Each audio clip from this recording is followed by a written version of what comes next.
Bienvenue dans le vestiaire avec Nicolas Saint-Pierre. Pléiade d'invités, on parle de hockey dans cette prochaine heure et certainement des sénateurs. Voici Julian McKenzie. Attitré à la couverture des sénateurs pour The Athletic, on lit fréquemment dans le New York Times. Également auteur du livre Black Aces, parlons franchement sénateurs avec Julian McKenzie. C'est une présentation Desjardins avec Julian McKenzie qui a certainement bien des choses à dire sur ce qu'il a vu et observé dans le match d'hier. Une hécatombe incroyable. Jamais on n'aurait pu prédire ou souhaiter un tel scénario et pourtant ce scénario-là cauchemar s'est produit. Ce que tu as ressenti à la suite de cette rencontre-là, Julian?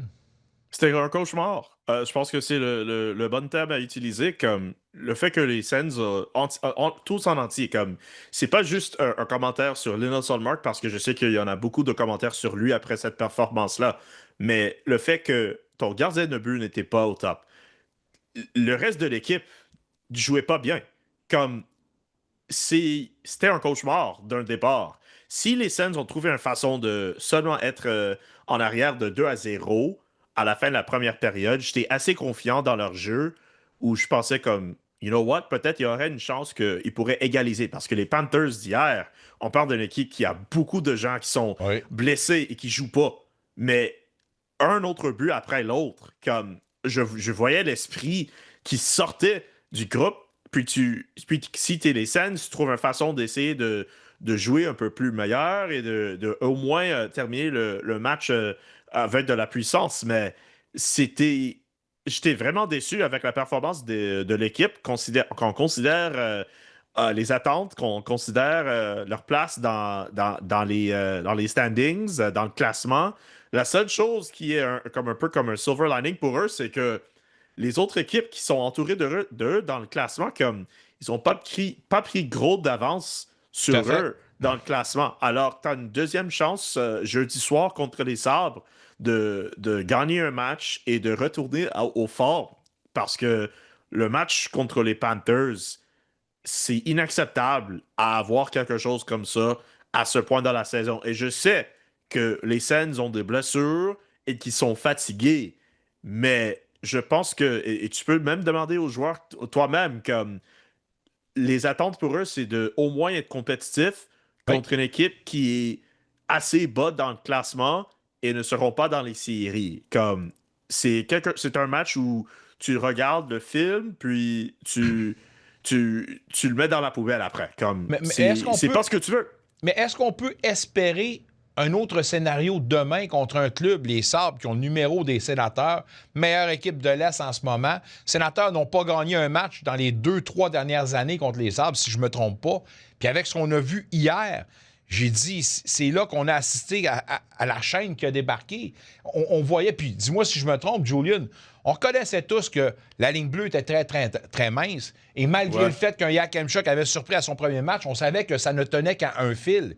Hier, on a vu tout le château de cartes s'écrouler. Là. Comme, look, si les Sens perdent contre les Sabres, je serais assez surpris si c'est grâce à une période comme ce qu'on a vu aux premières périodes contre les Panthers hier. Ouais. Si les Sabres gagnent ce match-là, et c'est juste que les Sabres ont joué juste aux différents niveaux, ils étaient un peu plus meilleurs, un peu plus vite, et les Sens faisaient leur mieux, puis leur profondeur à la défense n'était pas là. Si Jake Sanderson n'est pas dispo pour le groupe-là, je comprends un peu plus.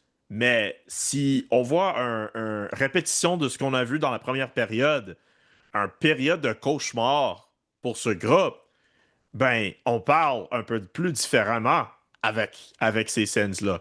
Et ça veut dire que n'importe qui est devant le filet pour les Sens, si c'est Ullmark, si c'est Reimer, moi j'ai ma préférence.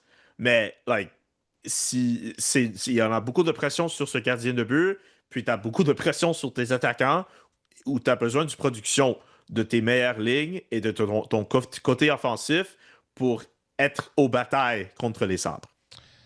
On n'a pas le choix de parler de l'éléphant dans la chambre. The elephant in the room, Linus Ullmark. Je veux pas prendre du temps pour taper sa tête du gars. Puis je veux pas commencer à brasser la soupe. On en a assez brassé. Mais la réaction autant de lui après le 5e but. Et la réaction de l'équipe devant elle, après le 2e but, y a-tu j'ai pas une partie de toi qui dit, on vient-tu d'assister également à un club ou un entraîneur ou un gardien qui a abandonné la cause de son club? Non. Non? Je pense. Non. Je suis pas dans ce point-là. Je pense que Linus Ullmark. Ben, je regardais après le but. Je regardais après la première période où ces gars sortent de la glace. Il essaie de les taper, de donner du props et il dit un petit message à James Reimer quand il sort de la glace comme. Moi, je pense pas qu'il a pas. Moi, je pense pas qu'il a quitté sur son groupe. Mais quand même, Linus Ullmark devrait avoir une meilleure performance jeudi s'il joue. Moi, si je suis Travis Green, je retourne à Linus Ullmark. C'est un vote de confiance. Tout le monde parle de lui dans la dernière semaine, de « Oh, il n'a pas joué le samedi parce qu'il avait besoin du reste. Oh, il accorde 5 buts sur 16 tirs le mardi. » Si tu commences James Reimer jeudi soir, je pense que tu commences à avoir des... On parle de controverses dans le filet avec tes gardiens. Parce que Puis on tu parle d'un parles de gars... controverse, là. Puis écoute, moi, Ouais. ben, encore, m'a ajouté une autre couche de tout ça, là. Puis vous allez voir, c'est pas moi qui invente ça, là. James Reimer, il n'y a pas longtemps, il n'a pas été critiqué pour ne pas vouloir arborer des couleurs du Pride Night. À un moment donné, C'est lui, c'est une autre histoire. demain, c'est une le autre Pride Night à Ottawa. Ouais, et si tu veux jouer, si tu veux être dans cette situation-là, comme c'est une autre histoire qu'on peut-être on devrait parler pour un autre jour, mais spécifiquement sur la glace, si c'est une situation, si t'es les Sens et tu dis comme hey, James Reimer, c'est notre gars pour demain contre les Sabres, et tu sais que les matchs qui sont à l'avance pour toi, vont être à la maison, mais ils seront difficiles avec les équipes qui vont être dans les séries, ça semble comme ça dit quoi pour le message pour le reste de la saison avec les gardiens de but? Si Linus Ullmark n'est pas ton gars contre les Sabres, like, c'est... Pour moi, c'est des... J'en ai des questions. Moi, je pense que c'est la commencement de la controverse. Alors, si je suis Travis Green et je regarde mes gardiens de but, j'essaie d'avoir mon confiance dans mon gardien de but que Linus Ullmark est le gars. Et si Linus Ullmark n'est pas le gars, la deuxième question après, c'est est-ce qu'il y a quelque chose qui va avec lui? Parce que Linus Ullmark est supposé d'être le gars, ton gars, pour cette situation. Puis moi, j'ai peur pour la suite des choses du fait que... Pas peur pour Linus. Je pense qu'il y a un contrat béton, puis son avenir est assuré financièrement. Mais qu'est-ce qu'on va penser pour la suite des choses? Est-ce qu'il y a une suite des choses à sa carrière dans le moment où on parle en ce moment? Puis est-ce que c'est trop tôt à parler de ça, je pense. Mais est-ce que la décision... Puis à un moment donné, là, il va y avoir une décision à prendre à savoir où est-ce qu'on s'en va avec ça. Le gars qui a pris le choix là, de l'amener ici, Steve Staios, là, est-ce que les décisions qu'il pourrait prendre pourraient être un peu biaisées parce qu'en manœuvrant négativement dans le cas de Ullmark, est-ce qu'il avoue lui-même qu'il avait tort dans son évaluation du gars?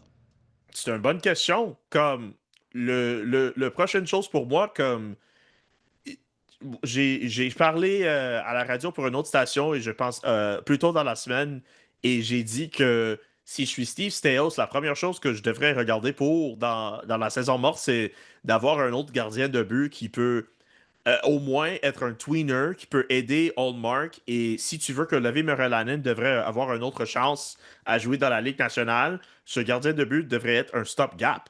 Mais dans les derniers jours, je pense que mon avis a changé un peu, où c'est clair, au moins pour moi, que pour la saison prochaine, t'as probablement besoin d'un gardien qui peut servir comme un propre 1B. Comme, je dis pas de exactement répliquer une situation où t'as Ullmark puis Jeremy Swayman ensemble, mais je pense que au moins tu devrais avoir quelqu'un où tu peux dépendre un peu de jouer 35-40 matchs. Parce que ben, tu peux regarder les numéros de Linus Ullmark, c'est pas un gardien de but qui joue à 55-60 matchs par saison.